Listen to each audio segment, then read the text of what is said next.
Hello everyone, मैं हूँ रीता पंडा और मेरे चैनल हिंदी कक्षा में आप सबका बहुत स्वागत है।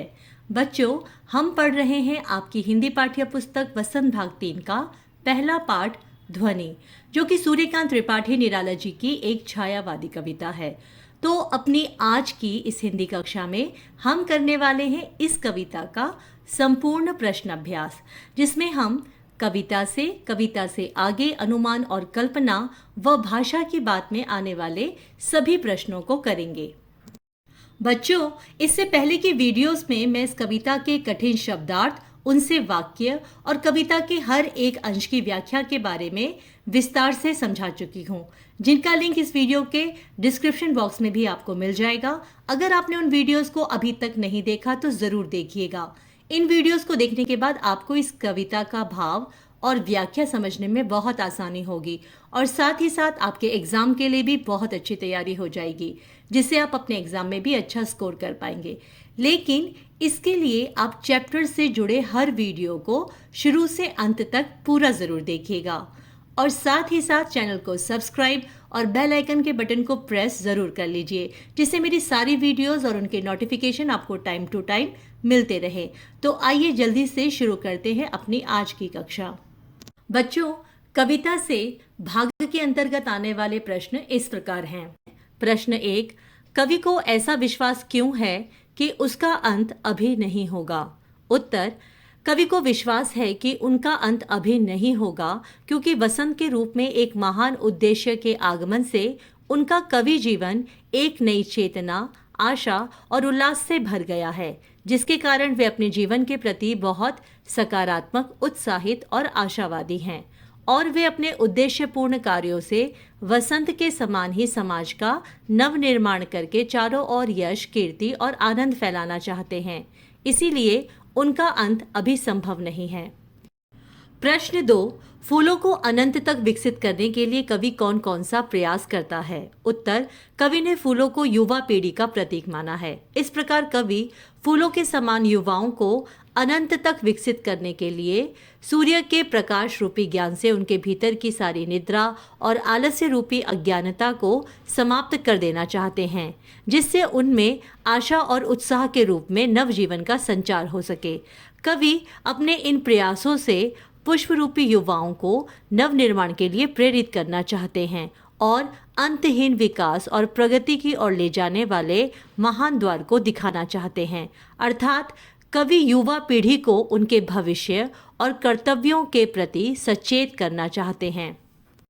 प्रश्न 3, कवि पुष्पों की तंद्रा और आलस्य दूर हटाने के लिए क्या करना चाहता है? उत्तर, कवि पुष्पों की तंद्रा और आलस्य दूर करने के लिए उन्हें अपने हाथों के कोमल स्पर्श से जगाकर उनमें वसंत से प्राप्त नवजीवन का संचार करना चाहते हैं, जिससे प्रत्येक पुष्प सजग व सक्रिय हो सके और अपनी आभा और सुंदरता से वसंत को और अधिक मनोहारी बना दे। अर्थात कवि समाज के युवा वर्ग को अपनी रचनाओं के द्वारा प्रेरित करना चाहते हैं। कविता से आगे। प्रश्न 1, वसंत को ऋतुराज क्यों कहा जाता है? आपस में चर्चा कीजिए। उत्तर, सभी ऋतुओं में से वसंत ऋतु सबसे सुंदर, सुखद, सुहावनी और प्रिय ऋतु है, इसीलिए इसे ऋतुराज कहा जाता है। वसंत ऋतु को आशा, प्रेम, विकास और नवनिर्माण का प्रतीक माना जाता है। वसंत के आने से प्राकृतिक सुंदरता अत्यधिक बढ़ जाती है, जैसे मौसम सुहावना हो जाता है, पेड़ों में नए पत्ते आने लगते हैं, फूल खिलने लगते हैं, आम के पेड़ बौरों से लद जाते हैं, कोयल आदि पक्षी गीत गाने लगते हैं और खेत सरसों के पीले फूलों से भरे सुंदर दिखाई देते हैं। इस प्रकार पेड़, पौधे, फूल, फसलें, पशु पक्षी, मनुष्य, मौसम आदि रूप में प्रकृति का कण कण प्रसन्नता और आनंद से भरकर प्राणवान और सक्रिय हो जाता है। वसंत से प्रभावित होकर कवि और कलाकार नई रचनाओं के लिए प्रेरित होते हैं, तो किसान का मन अपनी फसल को देखकर खुशी से भर जाता है। वसंत पंचमी, शिवरात्रि, होली इत्यादि त्योहारों के आने से चारों ओर हर्षोल्लास और उत्साह का माहौल रहता है। इस प्रकार धरती पर जीवन का पोषण करने वाले वसंत को उसकी महत्ता के कारण ऋतुराज की उपाधि दी गई है। प्रश्न 2, वसंत ऋतु में आने वाले त्योहारों के विषय में जानकारी एकत्र कीजिए और किसी एक त्योहार पर निबंध लिखिए। बच्चों, इस प्रश्न में मैंने त्योहारों के विषय में थोड़े विस्तार से जानकारी दी है। आप अपने अनुसार इसे छोटा कर सकते हैं। तो वसंत ऋतु में आने वाले त्योहार निम्नलिखित हैं। वसंत पंचमी। वसंत पंचमी का उत्सव माघ शुक्ल पंचमी को मनाया जाता है। इसे श्री पंचमी, ऋषि पंचमी, मदनोत्सव, वागेश्वरी जयंती और सरस्वती पूजा उत्सव भी कहा जाता है। इस दिन से वसंत ऋतु प्रारंभ होती है। वसंत पंचमी को सरस्वती के जन्मोत्सव के रूप में मनाया जाता है। माँ सरस्वती को ज्ञान, कला और संगीत की देवी माना जाता है और इस दिन देश के कई भागों में उनकी मूर्तियां स्थापित करके उनकी पूजा अर्चना की जाती है। सभी श्रद्धालु मंदिरों और घरों में पीले वस्त्र धारण कर वेद मंत्रों के साथ विद्या की देवी की आराधना करते हैं। यह दिन विद्या आरंभ के लिए शुभ माना जाता है।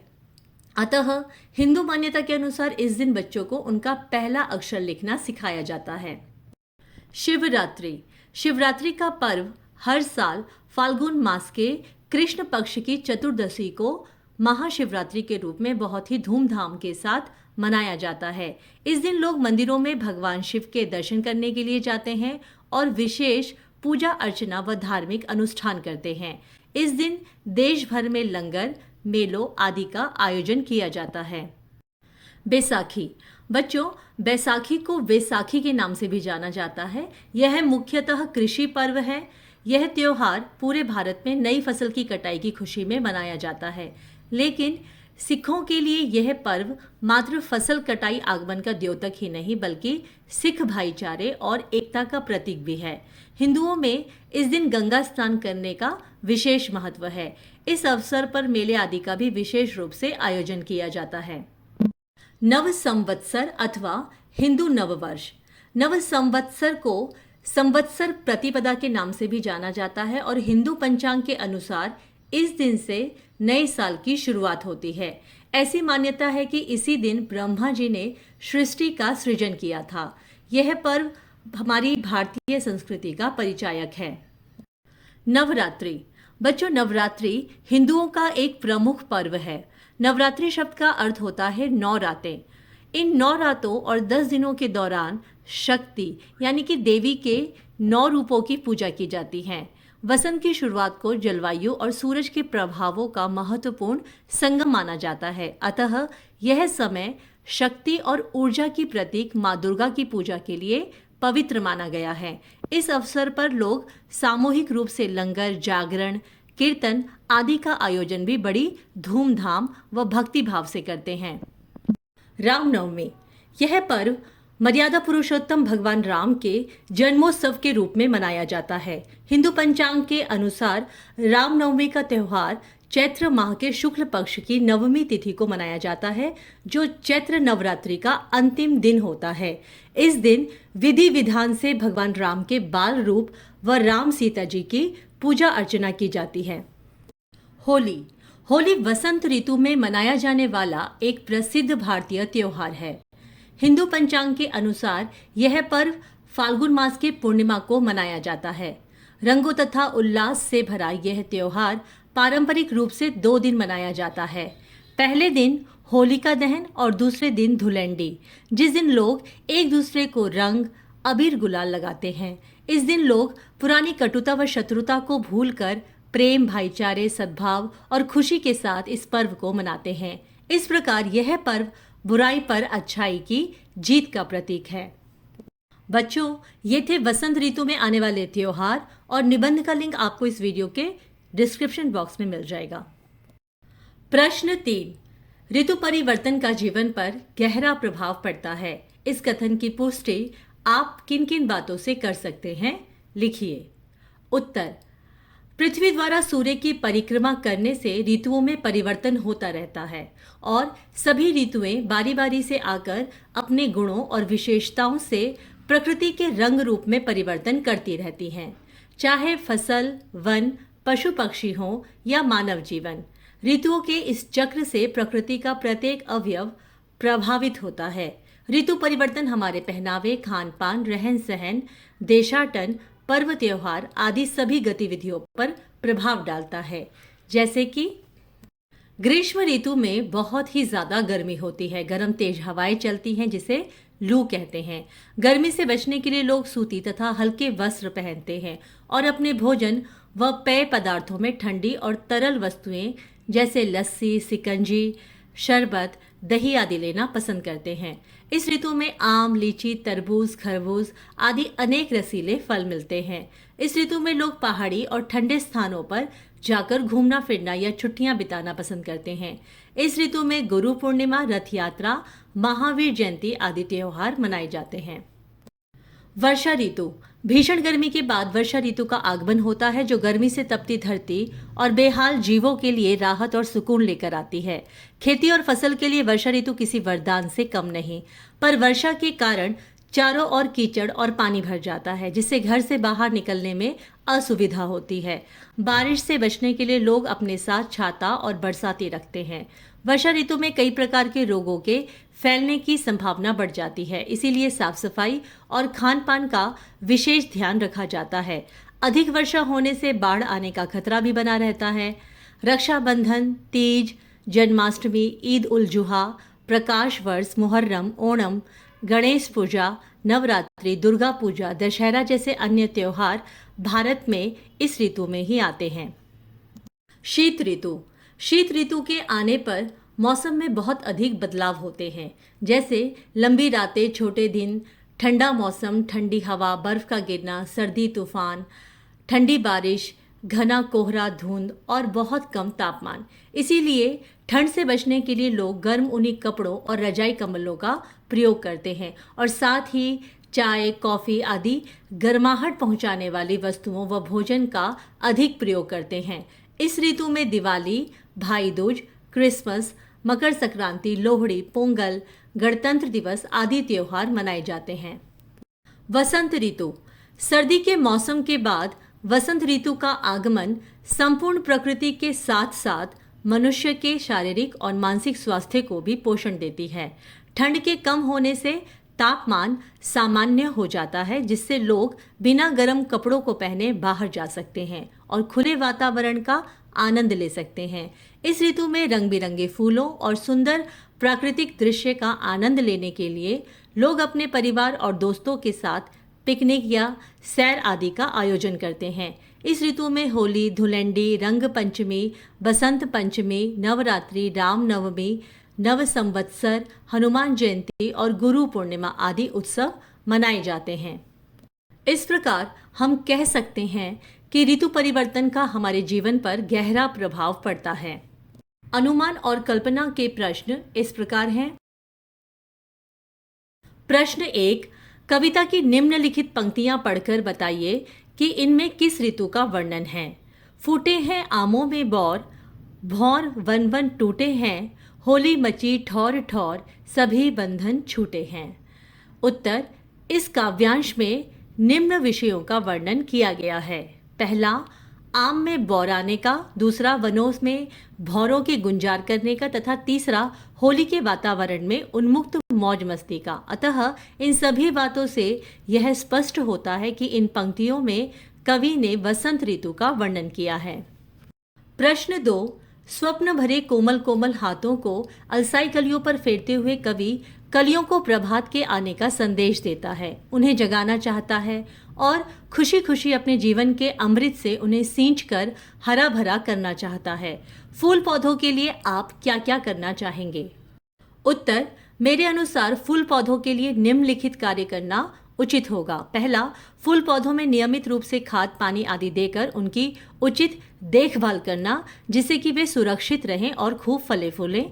दूसरा, बदलते मौसम के साथ फूल पौधों के रख रखाव का विशेष ध्यान रखना। तीसरा, स्वार्थवश किसी को भी फूल पौधों को हानि पहुंचाने या नष्ट करने से रोकना। चौथा, हमारी प्रकृति और हमारे जीवन में फूल पौधों के योगदान और महत्व को बताते हुए लोगों को अधिकाधिक पौधों को लगाने व उनकी रक्षा करने के लिए प्रेरित करना। प्रश्न 3, कवि अपनी कविता में एक कल्पनाशील कार्य की बात बता रहा है। अनुमान कीजिए और लिखिए कि उसके बताए कार्यों का अन्य किन किन संदर्भों से संबंध जुड़ सकता है। जैसे नन्हे मुन्ने बालक को माँ जगा रही हो। उत्तर, निराला जी ने इस कविता में वसंत ऋतु के माध्यम से कुछ कल्पनाशील कार्यों का वर्णन करते हुए अपने एक विशेष भाव को व्यक्त किया है। उन कल्पनाशील कार्यों को हम अन्य संदर्भों से जोड़कर भी प्रस्तुत कर सकते हैं। जैसे पहला कल्पनाशील कार्य, निद्रित कलियों को कोमल स्पर्श से जगाना। संदर्भ, प्रातःकालीन सूर्य की किरणों के पड़ने से धरती पर एक नए दिन का आरंभ होना। दूसरा कल्पनाशील कार्य, एक मनोहर प्रत्यूष को लाना। संदर्भ, एक असहाय और दुखी व्यक्ति की सहायता करके उसके जीवन में खुशहाली लाना। तीसरा कल्पनाशील कार्य, पुष्प पुष्प से तंद्रालस लालसा खींचना। संदर्भ, पत्रकार के द्वारा सत्य उजागर करके जनता को जागरूक करना। चौथा कल्पनाशील कार्य, अपने नवजीवन के अमृत से सींचना। संदर्भ, माली के द्वारा बगीचे और पेड़ पौधों की देखभाल करना। पांचवा कल्पनाशील कार्य, अनंत द्वार को दिखाना। संदर्भ, माता पिता व गुरुजनों के द्वारा मार्गदर्शन मिलना।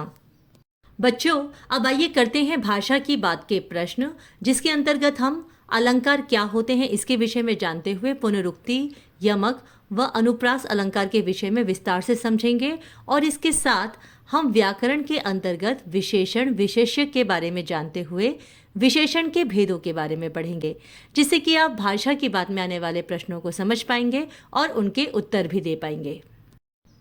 तो आइए सबसे पहले जानते हैं कि अलंकार क्या होता है। बच्चों, अलंकार का अर्थ होता है आभूषण या गहना, जैसे कि हार, कंगन, कानों के झुमके, कमरबंद। तो जब हम इन आभूषणों को पहनते हैं तो हम अच्छे दिखते हैं, उन्हें धारण करने से हमारी सुंदरता बढ़ जाती है। तो जिस प्रकार आभूषणों को पहनने से शरीर का सौंदर्य बढ़ जाता है, ठीक उसी प्रकार कुछ विशेष शब्दों का प्रयोग करने से काव्य की भी सुंदरता, उनकी शोभा बढ़ जाती है, या हम कह सकते हैं कि काव्य में एक प्रकार का चमत्कार पैदा होता है। तो इस प्रकार काव्य का सौंदर्य बढ़ाने वाले उन विशेष शब्दों को अलंकार कहा जाता है, और ये अलंकार काव्य की सुंदरता को उसी तरह बढ़ाते हैं जिस प्रकार हार, कंगन जैसे कई आभूषण नारी की सुंदरता में चार चांद लगा देते हैं। बच्चों, अब आप देख सकते हैं कि अलंकार को मुख्य रूप से दो भागों में बांटा गया है, शब्दालंकार और अर्थालंकार। अब इन दोनों में क्या अंतर है? तो जहाँ शब्दों के विशेष प्रयोग से काव्य के सौंदर्य में वृद्धि होती है, वहाँ शब्दालंकार होता है, और जहाँ शब्दों के अर्थ से काव्य में चमत्कार उत्पन्न होता है, वहाँ अर्थालंकार होता है। अलंकार के बाद आइए जानते हैं कि पुनरुक्ति अलंकार क्या होता है। तो बच्चों, आप देख सकते हैं कि जो पुनरुक्ति शब्द है ये दो शब्दों के मेल से बना है, पुनः और उक्ति। पुनः का अर्थ होता है बार बार और उक्ति का अर्थ होता है कथन या कहना। तो इस प्रकार जब किसी काव्य या किसी पंक्ति में एक ही शब्द की पुनरावृत्ति होती है, यानी एक ही शब्द का निरंतर दो बार प्रयोग एक ही अर्थ में किया जाता है, तो वहाँ पुनरुक्ति अलंकार होता है। आइए इसे एक वाक्य के द्वारा समझते हैं, जैसे कि सुबह सुबह बच्चे खेलने जा रहे हैं। अब इस वाक्य में सुबह शब्द का दो बार प्रयोग हुआ है और एक ही अर्थ में हुआ है। ऐसा नहीं है कि पहले आए सुबह का अर्थ कुछ और है और उसके बाद आने वाले सुबह का अर्थ कुछ और। तो इस वाक्य में वाक्य को और अधिक रोचक और प्रभावशाली बनाने के लिए सुबह शब्द का दो बार प्रयोग हुआ है। तो ये है पुनरुक्ति अलंकार। बच्चों, अब आप लोग क्या ये बता सकते हैं या अनुमान लगा सकते हैं कि ये पुनरुक्ति अलंकार शब्दालंकार है या अर्थालंकार? तो अगर आपके अनुसार पुनरुक्ति अलंकार शब्दालंकार है तो आपने बिल्कुल सही उत्तर दिया है। तो अब आप इस पुनरुक्ति अलंकार को आसानी से पहचान सकते हैं, जैसा कि कविता की इन पंक्तियों को देखिए।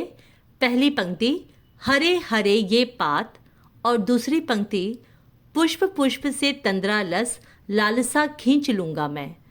तो बच्चों, इन दोनों पंक्तियों में हरे हरे और पुष्प पुष्प में एक ही शब्द की एक ही अर्थ में पुनरावृत्ति हुई है और इसलिए यहाँ पर पुनरुक्ति अलंकार है। आइए अब जानते हैं कि यमक अलंकार क्या होता है। बच्चों, जहाँ काव्य में एक ही शब्द की बार बार पुनरावृत्ति हो किंतु हर बार उसका अर्थ भिन्न भिन्न हो, अलग अलग हो, तो वहाँ पर यमक अलंकार होता है। जैसा कि आप इस वाक्यांश को देखिए, 3 बेर खाती तेवे 3 बेर खाती है। इस वाक्य का अर्थ ये है कि जो 3 बार खाती थी वह 3 बेर खाने लगी है। अब इस वाक्य में बेर शब्द का प्रयोग 2 बार किया गया है और दोनों बार में उनका अर्थ अलग अलग है। पहले बेर का अर्थ है समय और दूसरी बार बेर का अर्थ है फल। तो इस प्रकार बेर शब्द का 2 अलग अलग अर्थों में प्रयोग करने से यहाँ पर यमक अलंकार है। ठीक इसी तरह दूसरा वाक्य है काली घटा का घमंड घटा। अब इस वाक्य में घटा शब्द का 2 बार प्रयोग हुआ है। पहले घटा शब्द का अर्थ है बादल और दूसरी बार घटा शब्द का अर्थ है कम होना। तो यहाँ भी यमक अलंकार है, लेकिन बच्चों कविता में इस अलंकार का प्रयोग नहीं किया गया है। आइए अब जानते हैं कि अनुप्रास अलंकार क्या होता है।